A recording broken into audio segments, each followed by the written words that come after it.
መጪው ትውልድ ከስብሐት ገብረ እግዚአብሔር ሌቱም አይነጋልኝ መጽሐፍ የተቀነጨበ መጪው ትውልድ።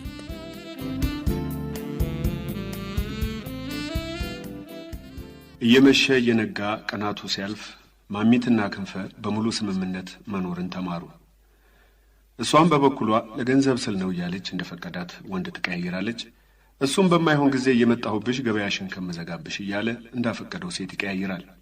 ዞሮ ዞሮ ማሚት አልጋ ውስጥ ይገናኛሉ። እየመሸ እየነጋ ቀናቱ ይፈራረቃሉ። እየዘነበ እያባራ ዓመታቱ ሲሄዱ የማሚትና የክንፈ ፍቅር እየተለወጠ ሄደ። ነገር ግን አልሞተም። ማሚትም መጠጥ ቤቷን አሻሻለች። ያሻሻጮቿንም ቁጥር ከ4 ወደ 9 አበዛች። ምን የመሰለ ቤት ካዛ ፖፖላሪ አሰራች። ክንፈም ዩኒቨርሲቲ ኮሌጅ ገባ። 2ኛ ዓመት እንደጨረሰ ሰልችቶት ወጣ። ስራ ያዘ። ሰካራም አጭበርባሪ ሆነ። አንዲት ልጃገረድ አስረገዘ። እንዲያገባት ተገደደ። ልጅ ወለደችለት።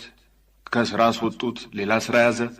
ይህ ሁሉ ሲሆን ማሚትና ክንፈ ቀናቱን ተራምደው ዓመታቱን ዞረው ማሚት አልጋ ውስጥ ይገናኛሉ። ማሚት ቀለሙ የሚባል ሌላ የዩኒቨርሲቲ ተማሪ አጠመደች። ቀለሙ የማሚት ፍቅር ያዘውና አንድ ሰሞን ዝም ብሎ መጠጣት ጀመረ። አንድ ማታ ሰክሮ ጓደኞቹ ሊያስተኙት ሲፈልጉ ማሚት ሽሩሩን ካላመጣችሁልኝ አልተኛም ብሎ እምቢ አላቸው።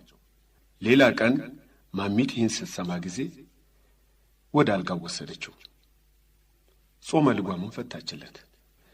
ልብሱን ከለበሰ በኋላ ቦርሳውን መዞ ያለውን ገንዘብ በሙሉ አወጣና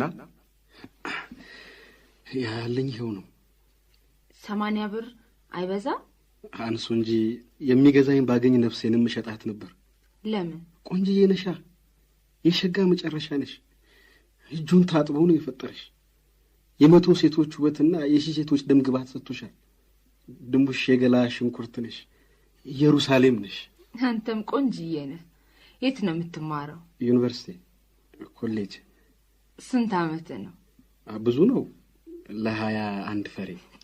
አንተ ውሸታ። 16 ዓመት አይደለ? 18።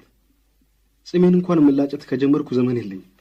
ንኪውማ ሲሻክር ሞረድ ነው። ይኸውልሽ እንካ ገንዘብህን። ለገንዘብ አይደለም ደስ ስላልከኝ እንጂ። እንግዲያውስ ታዲያ ምን ላድርግልሽ? በፈተና አንደኛ ወጣልኝና መተህ ንገረኝ። እሺ። እንዲቀና እስኪዞርበት ስማው ስታበቃ እንደገና ልብሱን አስወለቀችው። ከ2 ወር በኋላ ተመልሶ እንዳልሽኝ አንደኛ ለመውጣት ሞከርኩ። ሳጠና በረሃ እንኳን ብቅ አላልኩም። ግን አንደኛ ልወጣ አልቻልኩም። 2ኛ ሆንኩ። ይቅርታ አድርጊልኝ አላት። ግድ የለም የኔ ሸጋ፣ መሞከርህ በቂ ነው።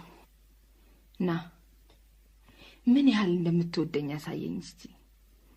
በኋላ የፈለኩትን ታረግልኛለህ? የፈለክሽው ብትፈልጊ ዛሬ ሌሊት ከሰማይ ላይ 50 ኮከቦች ለቅሜ ነገ ጠዋት አንድ የፀሐይ ጮራ በጥስና በብርሃን ክር በኮከብ ዶቃ ልዩ የአንገት ሐብል ሰራልሻለሁ። ጨረቃዋን ሰርቄ መስተዋት እንድትሆንሽ ሰጥሻለሁ። ቀስተ ደመናዋን ከሰማይ ላይ ገፍፌ አለብስሻለሁ። ሰማይ ባዶውን ይቅር፣ ለአንቺ ያልሆነ ለማን ሊሆን ኖሯል? እኔ እሱን ሁሉ አልፈልግም። ታዲያ ምን ትፈልጊያለሽ? ይህን መስከር፣ መባለግ፣ ከአጉል ጓደኛ ጋር መዞር ተውና በርትተህ ትምህርትህን አጥና። ለሚመጣው ፈተና አንደኛ ውጣልኝ።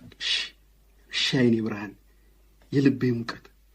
እሺ የኔ ፀሐይ፣ አንቺ እንዳልሽ የነፍሴ ብልጭታ፣ የሐሳቤ ጨረቃ። ማሚትዬ የኔ ኮከብ፣ የኔ ፋኖስ፣ የኔ ኮሬንቲ፣ የኔ እሳት፣ የኔ ሻማ፣ የኔ ኩራዝ። ሻማና ኩራዙን ተሳስቼ ነው የጨመርኩት። ግዴለ ንግግር ደስ ይላል፣ ግን እኔ ቁም ነገር ነው ማወራለህ። እሺ። ማጥናት ሲደክምህ ወይም ሲሰለችህ ኳስ ተጫወት፣ ሲኒማ ግባ እንጂ መጠጥ እንዳትጠጣ። ሸርሙጣ ቤት እንዳትሄድ። በ2 ሳምንት አንዴ እኔ ጋር እንድትመጣ ፈቅድልሃለሁ። አይ ሙት። በ2 ሳምንት አንዴ? አዎ። አነሰ? አረ የለም፣ እንዲያውም በዛ። የለም አልበዛም፣ እንዲያውም አነሰ። የለም አላነሰም። ምን ይሻለኛል? አይዞ፣ የምትለው ገብቶኛል። እኔ እኮ ዛሬ መጨረሻ ነው ብዬ ነበር። የዛሬ 2 ሳምንት እንድመጣ ትፈቅጂልኛለሽ? አዎ በሁለት ሳምንት አንድ ጊዜ እየመጣ ታየኛለህ። በሚመጣው ፈተና አንደኛ ከወጣልኝ ደግሞ በሳምንት አንድ ይሆናል። ሙት ይሄ ነገር በህልሜ ይሆንና ብቻ አይደለም የኔ ሸጋ። ብቻ አትቆጭኝ እንጂ ይህን ሁሉ ግን ለምን ታደርግልኛለሽ? እኔ እንጃ፣ ደስ ትለኛለህ። ምናልባት 18 ዓመት ስለሆነና አይነት ትልልቅ ስለሆነ ፍንጭ ጥርስ ስላለ ይሆናል። አሁን ቀለሙ ዩኒቨርሲቲ ኮሌጅ ውስጥ በትጋት ትምህርቱን ሲከታተል ሲያነብ ሲያጠና ይሰነብታል።